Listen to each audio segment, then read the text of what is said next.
Hello. Hello. Hello. So, yes. Mm. I haven't the faintest clue whether to recommend this podcast to people or not. I try to bring up conversations we've had, and then I'm like, it exists. You could go watch it, but should you? I don't know. I haven't rewatched any of it. Right? I think we're funny. I think, well, definitely funny in the moment. Everybody who's here. Yeah. Oi. Oi. Of course, you make us go live and something gets into my eyeball. Oh man, I was driving home and my eyes were tearing up just from the air quality. Oh God. Yeah. It's so bad. We are holed up inside, and I'm like, I can't even ask Abby to go play in the backyard. Like, I'd feel bad about that. No, it's Denver apparently is the most polluted city in America right now. Yeah. So that's fun. Yeah. Prevailing winds, etc. Fuck. On a more cheerful topic, we watched The Suicide Squad. Oh, how was it? I loved it. I really did. Be prepared for gore and unexpected plot twists. Well, I didn't expect them anyway. I've never read any of the comics or anything, but I fucking loved it. I love James Gunn's storytelling. I love the way he introduces character. I love the way he can do it with a conversation what the previous one tried to do with script on the screen. And yeah, no, this was a really good movie. Harley Quinn never wears heels or cheesecake outfits. Yay! Good. Well done. And I noticed this isn't really a spoiler. I noticed it kind of in passing and then went, oh, I'm glad they did that. Her colors for her hair when she was with Joker are red and blue. Mm-hmm. And when she was doing Birds of Prey, they were like pink and blue. Now they're red and black, like her outfits, like her own identity. Yeah. I like that. She gets to wear fucking combat boots at one point. I'm like, all right. It's so, yeah, Jill Barup is going to shit happiness and rainbows. She's already very excited. She mentioned like the trailer. Look, she's not wearing wedges. No wedges. Yeah, I don't think there's any wedges or spikes. I don't think there is. And there's gore and then humor. And then this kind of movie needs someone who can tell a story of people who you can love and loathe at the same time. Like, these are despicable people and I can't help liking them, and now I hate myself for liking them. But look at that moment. That was a likable, but oh no, it's an asshole. Like, all of them have that, and I'm like, yeah, that's what I needed. Mm-hmm. Yeah, I feel like Birds of Prey did a similar thing with Harley, where it's like it's clearly from her perspective and she thinks she's not like terrible, but you can watch her be absolutely terrible and be like, wow. Yeah. Like, she's it's a pretty loathsome but excellent but loathsome person. Right? Like, she does these things and you're like, yeah, okay, you're redeeming yourself. And then she takes off with the car at the end and like steals the diamonds and you're like, oh, spoilers for Birds of Prey. But anyway. Yeah, right? Sorry about that, folks. And yeah. Oh, and the jumping on the guy's leg. Things like that. Mm-hmm. Yeah. Yeah. Yeah, sure, that was before, but it's still her. She's not disowning her behavior like I'm not responsible for that. Right. And that happens during the movie. Like, that does not happen while she's with Joker. That happens after the breakup. That's right. Yeah. I thought Birds of Prey was lacking in that it sold itself as an ensemble piece, and really, it was the Harley Quinn movie. Let's be honest. The others had moments. She had, like, an arc. Yeah. Well, I think that was why, her name was in the title as the only person whose name was in the title. Like, yes, it's about Birds of Prey getting together, but mostly it's about how Harley gets over her breakup. Yeah. And Margot Robbie is a delight, and she's much so it's such a tiny thing, but in the first Squad movie, her accent's kind of in and out. Mm-hmm. I think it's just lazy directing or something, but she's gotten a lot smoother with it anymore, and like everything about it is so polished, and every single song, which there were lots and lots of songs would roll over into other songs. I hadn't heard any of them because James Gunn is a freaking weirdo who adores B-sides and always has.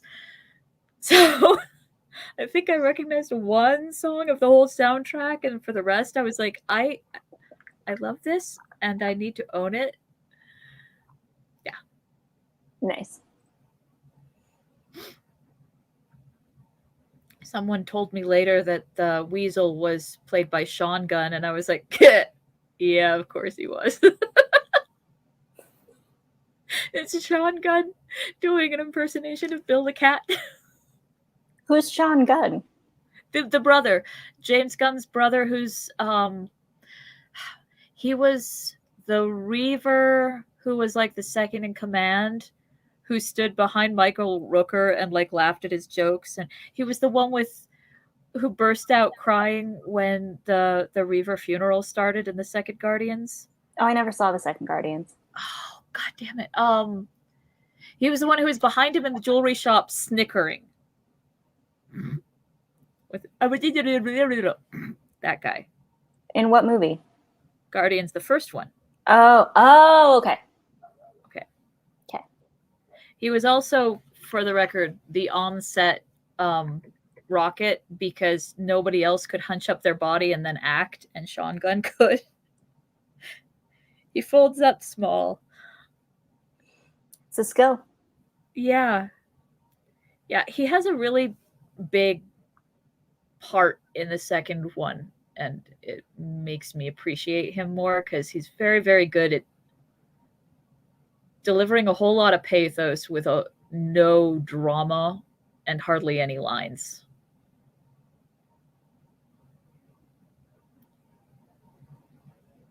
Yeah. Anyway, so what are you going to be working on? I don't really have anything that I can work on with the cat at the moment. Oh yeah. As we recall, that's why I ended up reading the one sentence that we got through last time, is because she was chasing the yard. We're still working on that. Okay. So I'll just be color commentary today. All right. We can do that. I'm... Where the hell are we? Basically where we were before. Basically where we were before.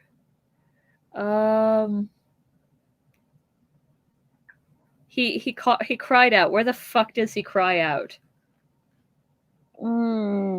Good question. Because the sun rises.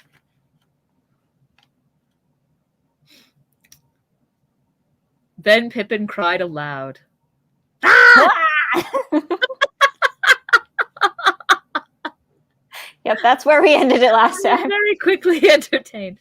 For the tower of Icthelion, standing high within the topmost wall, shone out against the sky, glimmering like a spike of pearl and silver, tall and fair and shapely, and its pinnacle glittered as if it were wrought of crystals, and white banners broke and fluttered from the battlements in the morning breeze, and high and far he heard a clear ringing as of silver trumpets. Oh, right. We did read that bit because we were talking about how people are surely really upset at the trumpets first thing in the morning. Right? Like, come on. Goddamn trumpets! Fucking taps. No, taps is evening. Revi? That was the other thing I couldn't pronounce. Reveille. So Gandalf and Peregrine rode to the great gate of the men of Gondor at the rising of the sun, and its iron doors rolled back before them. Mithrandir, Mithrandir, men cried. Now we know that the storm is indeed nigh. It is upon you, said Gandalf. I have ridden on its wings. Let me pass. I must come to your lord Denethor while his stewardship lasts.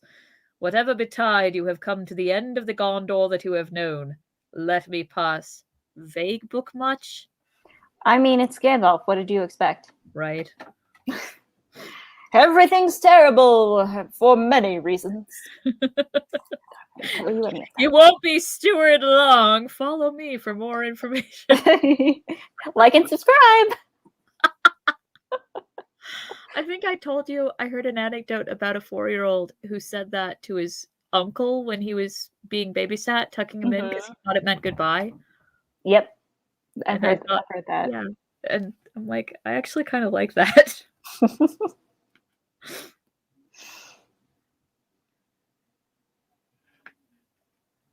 The men fell back before the command of his voice and questioned him no further, though they gazed in wonder at the hobbit that sat before him and at the horse that bore him. For the people of the city used horses very little, and they were seldom seen in their streets, save only those ridden by the errand riders of their lord. And they said, "Surely that is one of the great steeds of the king of Rohan. Maybe the Rohirrim will come soon to strengthen us." But Shadowfax walked proudly up the long, winding road. For the fashion of Minas Tirith was such that it was built on 7 levels, each delved into the hill, and about each was set a wall, and in each wall was a gate. But the gates were not set in a line. The great gate in the city wall was at the east point of the circuit, but the next faced half south, and the third half north, and so to and fro upwards, so that the paved way that climbed towards the citadel turned first this way, and then that across the face of the hill. And each time that it passed the line of the great gate, it went through an arched tunnel, piercing a vast pier of rock whose huge outthrust bulk divided in two all the circles of the city save the first. For partly in the primeval shaping of the hill, partly by the mighty craft and labor of old, there stood up from the rear of the wide court behind the gate a towering bastion of stone, its edge sharp as a ship keel facing east. Up it rose even to the level of the topmost circle, and there was crowned by a battlement, so that those in the citadel might, like mariners on a mountainous ship, look from its peak sheer down upon the gate 700 feet below. The entrance to the citadel also looked eastward, but was delved in the heart of the rock. Thence a long lamp-lit slope ran up to the 7th gate. Thus men reached at last the high court and the place of the fountain before the feet of the White Tower, tall and shapely, 50 fathoms from its base to the pinnacle, where the banner of the stewards floated 1,000 feet above the plain. That's 100 stories. Mm-hmm. That's very tall. Pretty sure I've been 100 stories up, and the movies don't do it justice. Like, the orcs would be ants. Even Grond would be like this big. What Of is course, I'm this? not sure Tolkien. A fortress for ants? I'm not sure Tolkien himself ever experienced distances as big as the ones he's writing about, like not building wise. Mm-hmm. Yeah, probably not. I wouldn't think they would have had them in England at that time. Huh. Excuse my nose blowing. You are excused. This cat is a criminal and is not excused. Ma'am. Excuse me one moment. Absolutely. Do. Every time I look in a mirror, well, in a camera, this tooth bothers me more.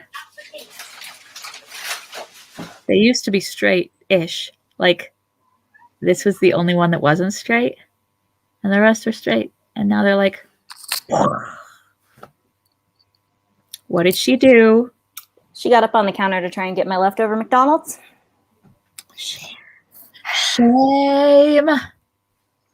We did stuffed peppers tonight. Yum.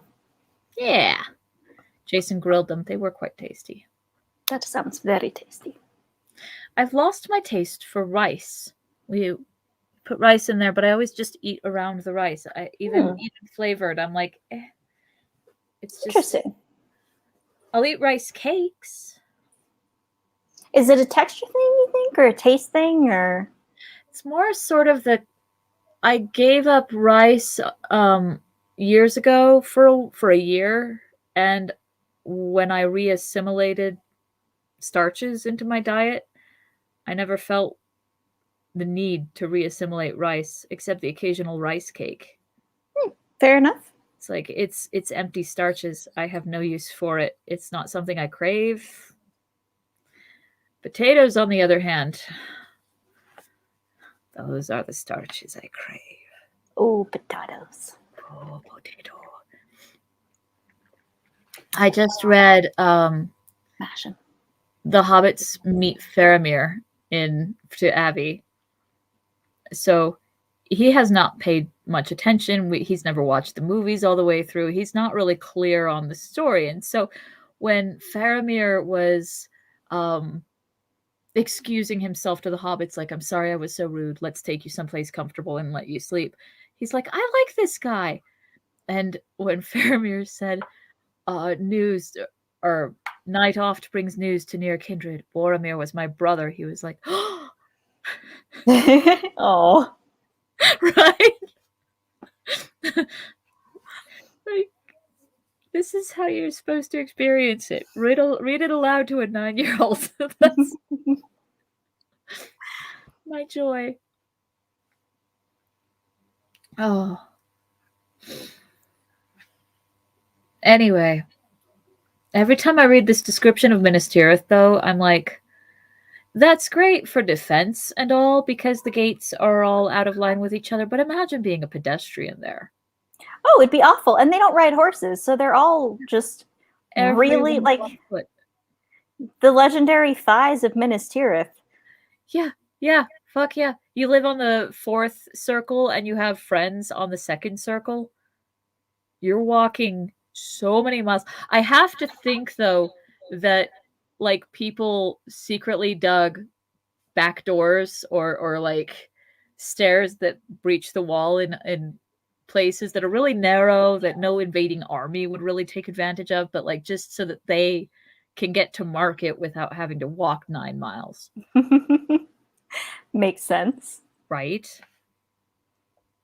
They have roads.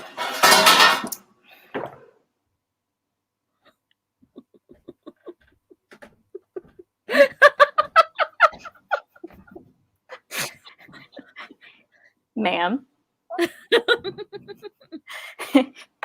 The cat is right here. Did she scare herself?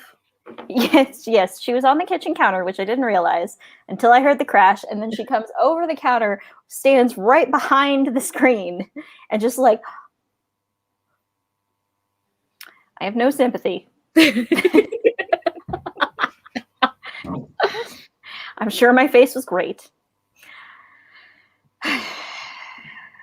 A strong citadel it was indeed, and not to be taken by a host of enemies, if there were any within that could hold weapons, unless some foe could come behind and scale the lower skirts of Mindoluin, and so come upon the narrow shoulder that joined the hill of Guard to the mountain mass. But that shoulder, which rose to the height of the 5th wall, was hedged with great ramparts right up to the precipice that overhung its western end. And in that space stood the houses and domed tombs of bygone kings and lords, forever silent between the mountain and the tower. I love how he says, unless an enemy does this, and the first time you read it, you're like, oh, Chekhov's gun works. Yeah, no. And then, no, never do. No. They just bring a big fuck off battering ram. Subtlety, not today. Not today. I wanted to see them rappelling down the mountainside on evil ropes. What makes the ropes evil? The orcs make them. With fell crampons strapped to their feet. Fell crampons just sounds like what happens every month. I don't know. what's going on, honey? I've got fell crampons. Fell crampons. Actually, if you like made a brand of tampons called fell crampons and just like extremely villain coded them, you'd probably do well. Right? Especially if you partnered them with a drug for cramps. Mm-hmm. Sold them as a package, even. I don't know if you're allowed to do that. Here's your ibuprofen and your crampons. Or your for the cramps and the tampons. Frequently, cramps feel like someone has crampons in your insides. Ugh, yeah. Although I go for the whole rabid weasels metaphor. It just feels apt. Pippin gazed in growing wonder at the great stone city, vaster and more splendid than anything that he had dreamed of, greater and stronger than Isengard, and far more beautiful. Yet it was, in truth, falling year by year into decay, and already it lacked half the men that could have dwelt at ease there. In every street they passed some great house or court over whose doors and arched gates were carved many fair letters of strange and ancient shapes, names, Pippin guessed, of great men and kindreds that had once dwelt there, and yet now they were silent, and no footsteps rang on their wide pavements, nor voice was heard in their halls, nor any face looked out from door or empty window. By the by, we talked about how Tolkien's time has him kind of writing as though what do you call it? Colonial. Oh yeah, like very pro-colonial. Very pro-colonial. But it occurred to me later that the Númenóreans weren't just colonizers, they were really coming back because they had initially come from Middle-earth. Yeah. I mean, it's been a long-ass time, so it counts as colonization, I'm sure. It just... yeah. Like, the whole reason they were given the island in the first place is because they had spent so much of their time and their men and their loyalty and stuff fighting the wars with Sauron on the mainland.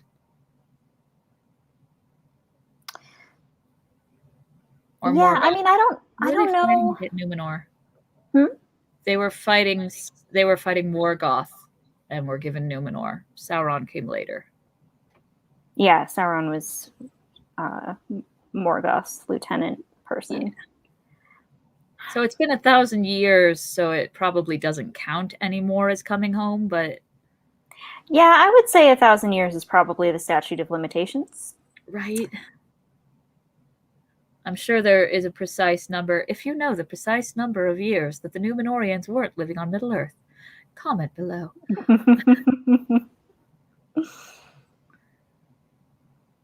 And I don't think they built any of their stuff. They built their stuff while Númenor still floated. Well, it still existed. A lot of their buildings and stuff were... Like the buildings in Minas Tirith, or... or are you thinking of other buildings? Yeah. I know that the Argonath was built later because it's Isildur and... Is it Elendil or Anarion? I think it's Anarion. Right? So Isildur and Anarion, and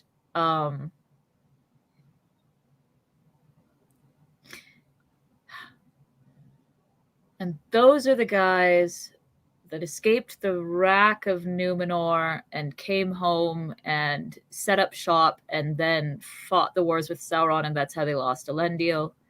That's how the elves lost Who did the elves lose? Started with a G. Gil-galad? Yeah. Oh, yeah, okay. Yeah. Into darkness fell his star, and Mordor where the shadows are. I need a timeline. I think that exists, but that definitely exists. Have you seen? There's a thing going around online right now that's talking about how there was a Tolkien Scholars Conference, and they spent like 6 hours arguing about whether or not there were bees in Middle Earth. And then idiots. huh? Yeah, I have seen this, And then someone brought up that there's a lot of plants that require. Someone brought up that the Rohirrim have mead, and so there must be bees. But they waited 6 hours to do it because they said, you know, if I brought it up too early, they would start arguing that was just the English interpretation of the word that Rohan used. And then someone was like, mentioned by name. Yeah, Beorn has bees. How large Bjorn's bees are. Yeah, that was the point that someone else made. Was like, you're all idiots because Beorn has bees. Yeah. Yeah. So anyway, I just. Right? I have to wonder if that's apocryphal. I have to wonder, because we are not Tolkien scholars, and we would have caught that in the first 5 minutes. Well, you might as well be a Tolkien scholar. I'm not sure I would have caught it in the first 5 minutes. Let's just say that. And it may have been a forest for the trees situation. Like if it did happen, there's all these scholars together. If somebody says, were there bees? And your brain goes down the tangent rather than just like thinking about the stories. Like, wait, have we seen any blossoming trees that couldn't have been pollinated by wasps? Have we heard of wasps? I don't know if there's wasps in Middle Earth. I don't believe I have the Tolkien scholarship to say one way or the other, but I certainly don't recall hearing about wasps. I'll throw my hat in the Middle Earth insect ring. I don't know that there are wasps in Middle Earth. There are stinging flies and mosquitoes.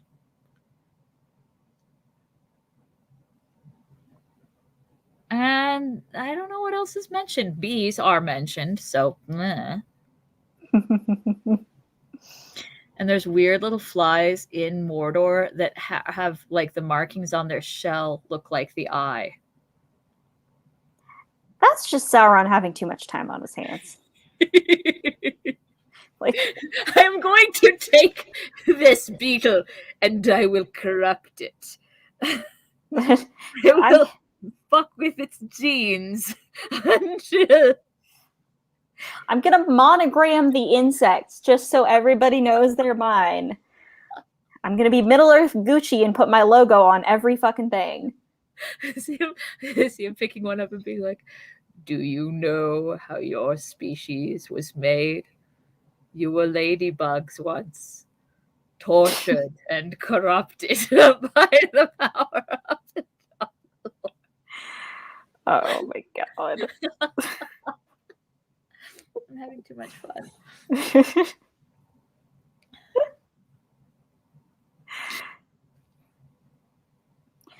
I mean, I guess ladybugs would be the place to start. If you right? Want to put your logo on something. And your logo was a great flaming eye with no eyelids. Just trying to think of a beetle that's known for being completely harmless and delightful, and yeah. Yeah, that's ladybugs. Yeah. If he'd started with June bugs, who would even notice the difference? I'm not even sure I know what June bugs are. They exist down here. Well, they exist on the south end of Colorado Springs because we had them when we were at that end of town. And there's two kinds that I know of, right? There's ones that are like this big. They're the size of large raisins, and they're kind of yellowish, and they only turn up in thousands. So that's why they're so freaking incredibly obnoxious. Like I was a smoker at the time that we had a big June bug plague. And it was like I couldn't go outside. They'd be in my hair and everywhere all the Flarig. Yeah. Other than that, there's nothing other than their numbers. There's nothing terribly irritating about them. But The cool ones, though, are 10-striped June bugs, and those are like an inch long, and they've got black and white and iridescent green stripes, like narrow ones going down, pinstriped down their body, and they've got big antennae that look like moose antlers, and when you poke them, they make a hissing noise. So those are cool, and I love them. Good. Well, I'm glad not all of the June bugs are terrible. Right? Although if we had a plague of thousands of 10-striped June bugs, it would then cease to be entertaining. But those didn't turn up in nasty numbers.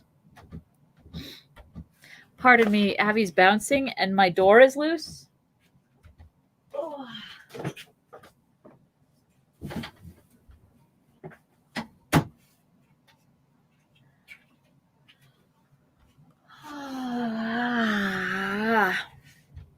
How long do you want me to read?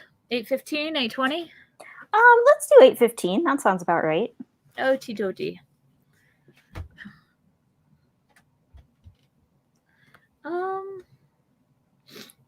At last it was empty. What? And it was empty and creepy. Yeah. All the house is empty. So sad. Incidentally, the Gollum voice that I'm using for Abby is beginning to sound like Bobcat Goldthwait, and there doesn't seem to be anything I can do about that. It happens to the best of us. Sometimes you simply Bobcat. It's true. At last they came out of shadow to the 7th gate, and the warm sun that shone down beyond the river as Frodo walked in the glades of Ithilien glowed here on the smooth walls and rooted pillars, and the great arch with keystone carven in the likeness of a crowned and kingly head. Gandalf dismounted, for no horse was allowed in the citadel, and Shadowfax suffered himself to be led away at the soft word of his master. The guards of the gate were robed in black, and their helms were of strange shape, high-crowned, with long cheek guards close fitting to the face, and above the cheek guards were set the white wings of sea-birds. But the helms gleamed with a flame of silver, for they were indeed wrought of mithril, heirlooms from the glory of old days. Upon the black surcoats were embroidered in white a tree blossoming like snow beneath a silver crown and many pointed stars. This was the livery of the heirs of Elendil, and none wore it now in all Gondor, save the guards of the citadel before the court grow. Are you there? I'm here. Okay, good. Did you lose me? Just for a second. So it was like, save the guards of the citadel. Or, before the court of the fountain where the white tree once had grown. Perfect.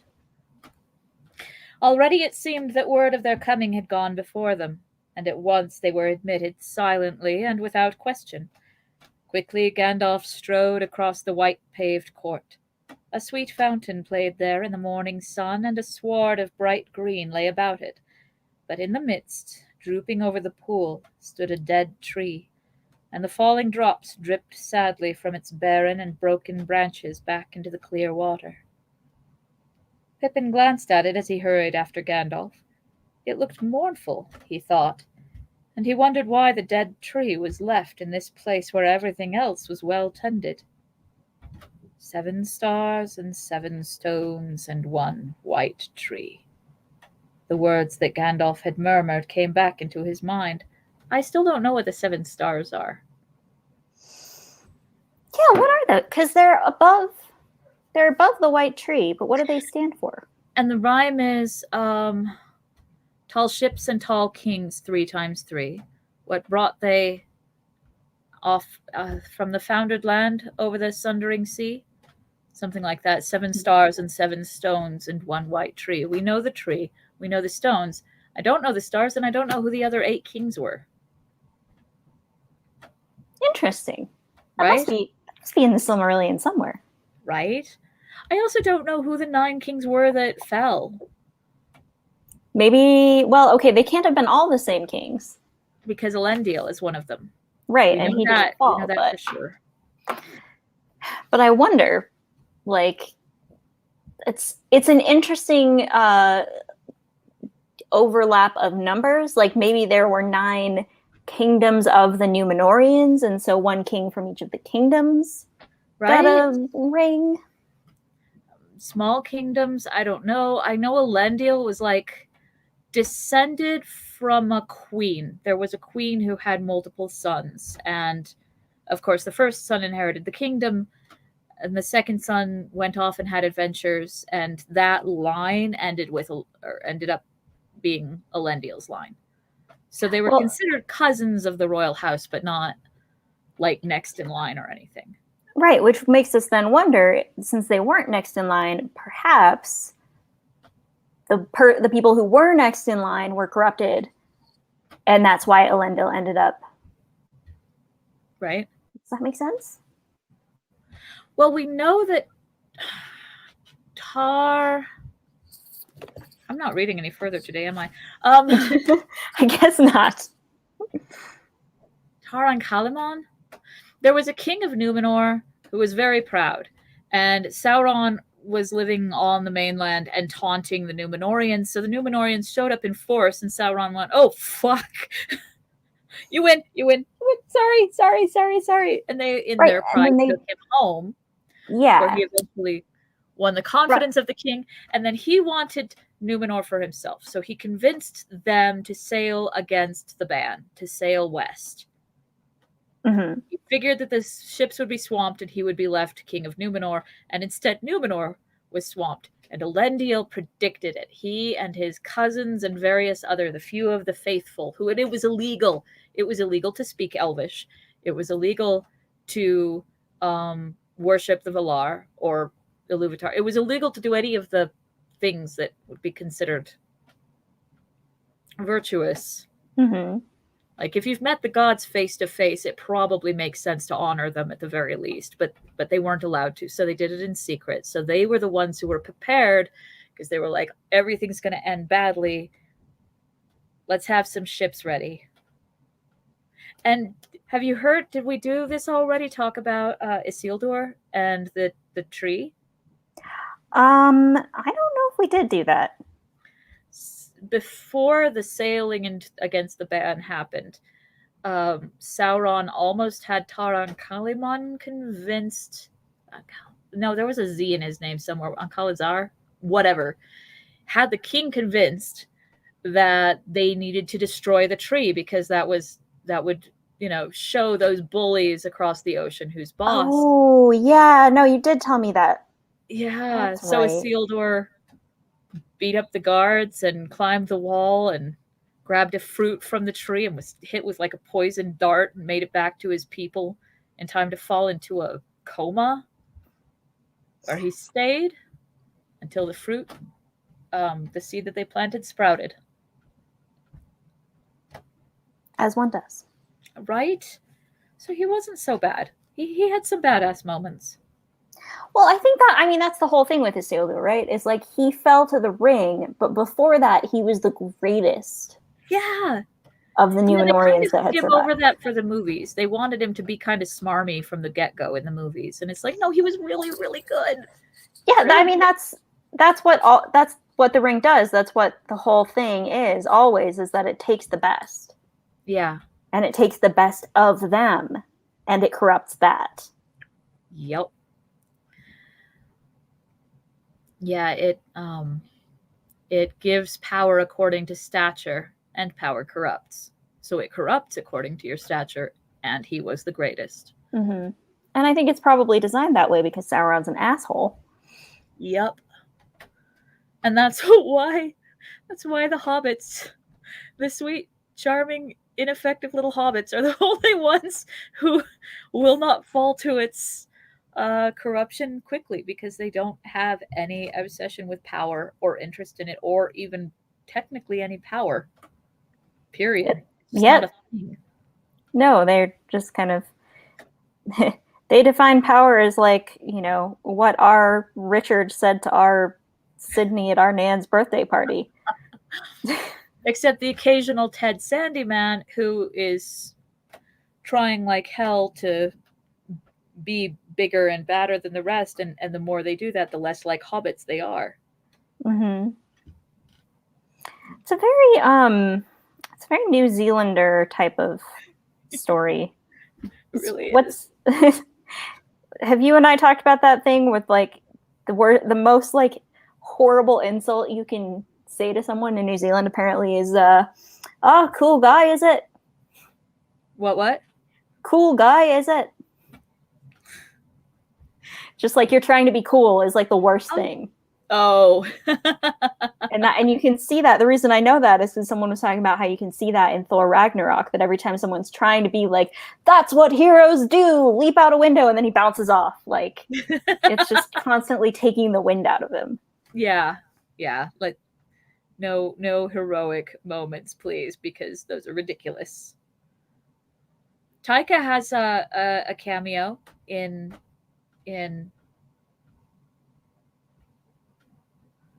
Suicide Squad? Suicide Squad. Thank you. Nice. All right. 4 more minutes. Let's see if we can get to some conversation. The words that Gandalf had murmured came back into his mind, and then he found himself at the doors of the great hall beneath the gleaming tower, and behind the wizard he passed the tall, silent door wardens and entered the cool, echoing shadows of the House of Stone. They walked down a paved passage, long and empty, and as they went, Gandalf spoke softly to Pippin. "Be careful of your words, Master Peregrine. This is no time for hobbit pertness. Theoden is a kindly old man. Denethor is of another sort, proud and subtle, a man of far greater lineage and power, though he is not called a king. But he will speak most to you and question you much, since you can tell him of his son Boromir. He loved him greatly. Too much, perhaps, and the more so because they were unlike. But under cover of this love, he will think it easier to learn what he wishes from you rather than from me. Do not tell him more than you need, and leave quiet the matter of Frodo's errand. I will deal with that in due time. And say nothing about Aragorn either, unless you must." "Why not? What is wrong with Strider?" Pippin whispered. "He meant to come here, didn't he? And he'll be arriving soon himself anyway." Maybe, said Gandalf. "Though if he comes, it is likely to be in some way that no one expects, not even Denethor. No one expects the Strider. I mean, what? At least he should come unheralded by us." Gandalf halted before a tall door of polished metal. "See, Master Pippin, there is no time to instruct you now in the history of Gondor, though it might have been better if you had learned something of it when you were still birds nesting and playing truant in the woods of the Shire. Burn? Right, like, why should Shire kids learn about Gondor? They don't have anything to do with it at this point in the story. Right? Calm down, sir. Gandalf negging again. Again. Always. Do as I bid. It is scarcely wise when bringing the news of the death of his heir to a mighty lord to speak over much of the coming of one who will, if he comes, claim the kingship. Is that enough?" "Kingship?" said Pippin, amazed. "See, Gandalf, you didn't need to say anything." Yeah, he got too into his own cleverness and Right. completely fucked it over. "Yes," said Gandalf. "If you have walked all these days with closed ears and mind asleep, wake up now. Now's bad time." He knocked on the Let door. sleeping hobbits lie. I'm just saying. There's I think it's in one of the appendices that talks about how the hobbits had always considered themselves part of Arnor, part of the North Kingdom. And they had an old saying, "When the king comes back." And that's a phrase you use for something good that can't happen or something bad that can't be prevented. Just when the king comes back, that'll be taken care of. Interesting. Yeah. Very interesting. Yeah. It'll all be all right when the king comes back. Oh, did you see when Amazon is premiering their sexy elves in Middle Earth thing? No, when are they doing it? September 22nd. How dare they? First of all, when the king comes back, he's going to be real pissed. I have a little fucking respect. Nobody wants elf sex. I mean, people do, but that's what AO3 is for. At least they know it. At least they know their shit. Yeah. If they're giving us elf sex and not dwarf sex, I'm going to call it speciesism. You're going to need to call the campaign for equal heights. Yeah. Yeah.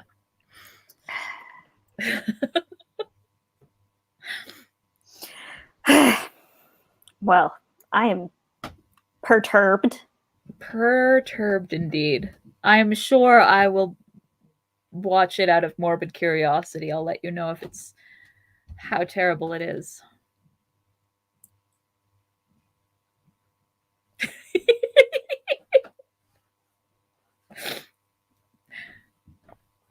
You okay over there? No.